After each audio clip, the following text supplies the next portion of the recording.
আমরা ডক্টর ইউনূসকে জানিয়ে দিতে চাই, আপনি বন্যার পানিতে ভেসে এসে ক্ষমতায় বসেন নাই, আপনি আমার ভাইয়ের রক্ত ভেসে এসে ক্ষমতায় বসছেন। আপনাকে মাথা উঁচু করে দাঁড়াতে হবে, আপনাকে সিদ্ধান্ত নিতে হবে। গোটা 15 বছর বাংলার জমিনে মানুষদের প্রতি জুলুম নির্যাতন যারা করেছেন, মায়ের বুক থেকে সন্তানকে টেনে নিয়ে বুলেটের গুলি দিয়ে যারা শেষ করে দিয়েছেন, বাংলার জমিন থেকে যারা মার সামনে মেয়েকে টেনে গণহার ধর্ষণ করেছেন, বাংলার জমিন থেকে কোরআনের পাখি আল্লামা সাঈদীকে চিকিৎসার নাম করে যারা হত্যা করেছে, একজন চ্যালেঞ্জ বাংলার ভূখণ্ড থেকে পালাতে না পারে, কথা বলুন ঠিক কিনা? সব জালেমের বিচার বাংলার জমিনে হবে, এটা আমরা দেখতে চাই, কথা বলুন ঠিক কিনা? আমার বন্ধুরা, আজকে একটা কথা আপনাদেরকে জানিয়ে দিতে চাই।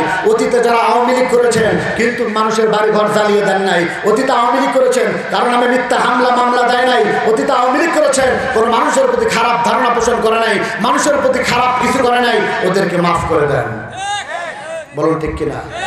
ওদেরকে মাফ করে দেন, ওরা আমাদের ভাই।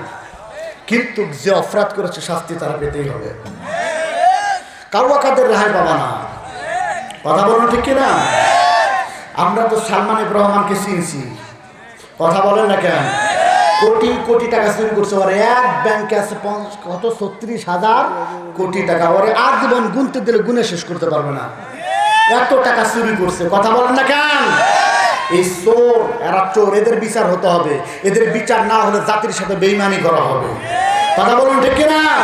ডিবি হারুনের বিচার করতে হবে, এটা একটা লুচ্চা, এই কথা কয় না কেন রে? এর ওদের কথা বলতে হবে, ডিবি হারুন একটা লুচ্চা, এটা চরিত্রহীন লম্পট, এটা পিতৃহীন অবৈধ জারজ সন্তান, কথা বলুন ঠিক কিনা?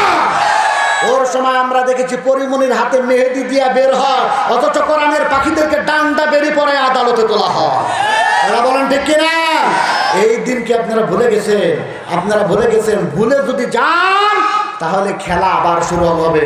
আজকে বীরগঞ্জের দাঁড়িয়েপুরের মুসলমানদেরকে বলে যেতে চাই, তোমরা তো এক রাউন্ড খেলছো, দ্বিতীয় রাউন্ডের খেলার জন্য প্রস্তুত হও। আগে বাংলাদেশিদের সাথে খেলছো, এখন বিদেশিদের সাথে খেলতে হবে, কথা বলেন ঠিক কিনা? ইসকন নামের একটি সন্ত্রাসী হিন্দু সংগঠন, ইসকন নামের একটা সন্ত্রাসী সংগঠন মাথাচাড়া দিয়েছে। ওরা আমার ভাই সাইফুল ইসলাম, অ্যাডভোকেট সাইফুল ইসলাম আলিফকে চট্টগ্রামে ওরা জবাই করেছে, কথা বলুন ঠিক কিনা? চট্টগ্রামের মসজিদ ভাঙলো, যেই বাংলাদেশে 90% মুসলমান, সেই দেশে কেমন করে হিন্দুরা এই কাজ করতে পারে? বাংলার তাওহীদ জনতা ঐক্যবদ্ধ হতে হবে, এখন দলের ভেদাভেদ ভুলে গিয়ে ইসলামের জন্য, কোরআনের জন্য সিদ্ধান্ত নিতে হবে, ঘোষণা তুলতে হবে, আন্দোলন করে তুলতে হবে। বাংলার জমিন থেকে ইসকন নামধারী সন্ত্রাসী সংগঠনকে বাতিল ঘোষণা করতে হবে। এই সংগঠন বাংলাদেশে থাকতে পারে না, এরা সন্ত্রাস, এরা সন্ত্রাস তৈরি করে, কথা বলুন ঠিক কিনা? সাহস কত?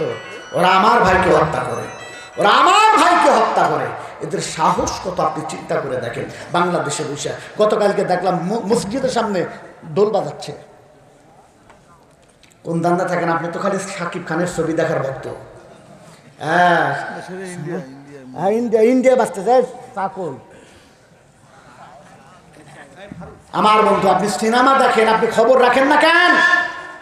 ইন্ডিয়াতে আমার মসজিদের সামনে ওরা ঢোল বাজাচ্ছে। আমি বাংলাদেশের হিন্দুদেরকে বলবো, এই অঞ্চলের হিন্দুদেরকে বলবো, এরা আমাদের আমানত। এই কথা বলেন না কেন? খবরদার, নিজের জীবনকে বাজি রাখে হলে ওদের দাম মালের নিরাপত্তা আপনাকে দিতে হবে। ওদেরকে খারাপ আচরণ করবেন না, ওদের সাথে খারাপ আচরণ করবেন না। ওদের বিয়ে শাদীতে অর্থ দিবেন আপনি, টাকা পয়সা দিবেন আপনি, সব আপনি করবেন।